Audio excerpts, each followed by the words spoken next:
Comment vivre au mieux les fêtes de fin d'année et surtout en particulier la fête de Noël où on se retrouve en famille? Bonjour, je suis Marie Barraud, sexologue et j'aimerais répondre à cette question avec vous parce que les fêtes de fin d'année se rapprochent et c'est souvent un moment très délicat parce que c'est un moment où à la fois nous voulons de la détente, nous voulons vivre un moment agréable et à la fois c'est un moment où souvent les tensions s'exacerbent et où on peut partir un petit peu dans des conflits. Voilà. On a remarqué que chez les psychologues et chez les ostéopathes, le mois de janvier est un mois très rempli parce que au moment de Noël, au moment des fêtes, les gens ont accumulé beaucoup de tensions qui font que le mois de janvier est difficile. Et comment ça peut s'expliquer et comment on peut prévenir un peu tout ça? Il me semble que il y a un vrai challenge à vivre à ce moment-là, c'est qu'il s'agit à la fois d'être en relation avec moi et avec les autres.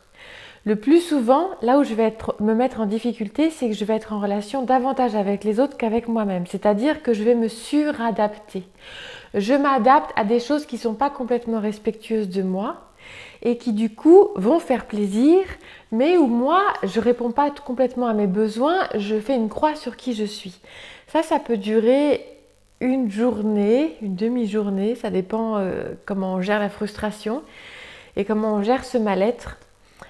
2 jours peut-être, et très vite en fait, alors qu'on faisait tout pour éviter le conflit, eh bien le conflit explose. Parce qu'en fait, on n'a pas su s'écouter, on n'a pas su se respecter.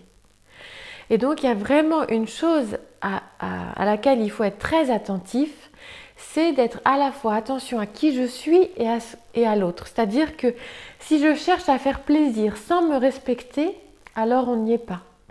Forcément que ça va retomber sur la relation. Au départ, c'est pour faire plaisir, donc c'est pour optimiser la relation. Mais si je ne suis pas dans le respect de moi-même, alors on n'y est pas. Alors la relation va s'en ressentir. Peut-être pas tout de suite, mais demain, après-demain, dans 1 an, ça va ressortir. Dans ces moments où la tension peut monter très vite, je vous invite à vivre la bienveillance.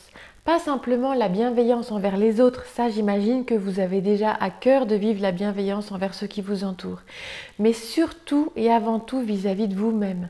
C'est parce que vous serez bienveillant vis-à-vis de vous-même que vous pourrez davantage vivre la bienveillance avec ceux qui vous entourent. Qu'est-ce que ça veut dire être bienveillant vis-à-vis de soi-même? Ça veut dire vous apporter de la douceur, sortir de trop d'exigences, sortir de « il faut absolument que tout soit parfait ». D'abord, nous ne sommes pas parfaits, donc ça ne sera jamais parfait. Voilà. Accepter que vous puissiez être mal à un moment, super bien à un autre, et parfois on ne va pas trop savoir pourquoi. Et ce n'est pas tant la question du pourquoi que à chaque fois, de quoi ai-je besoin? De quoi aurez-vous besoin à chaque instant? Peut-être que vous aurez besoin de prendre l'air, peut-être que vous aurez besoin de faire un break, peut-être que vous aurez besoin, parce que souvent on est en vase clos, donc de sortir un petit peu. Peut-être que vous aurez besoin de limiter votre visite dans le temps. Il vaut mieux 2 heures de qualité plutôt que toute une journée où le temps se traîne et surtout où assez vite les conflits vont sortir de sous le tapis. Là, vous allez vraiment être imaginatif et surtout ne pas vous mettre trop la pression. Ces fêtes de fin d'année et ces moments en famille, c'est aussi parfois pour les couples le moment où on va se retrouver en tant que couple.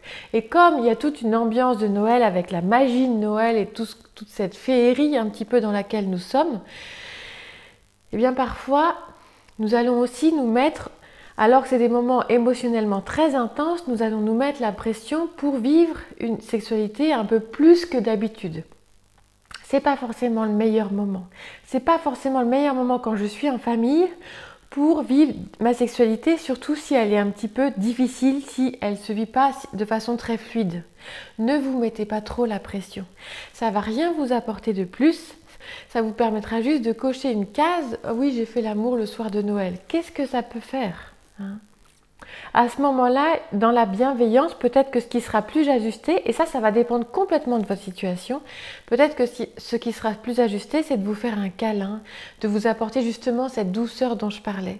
Peut-être effectivement, ça va être d'avoir une relation sexuelle, mais peut-être que ça va être juste un temps d'intimité tous les deux dans les bras de l'un de l'autre, où vous allez échanger l'un avec l'autre sur vos ressentis respectifs.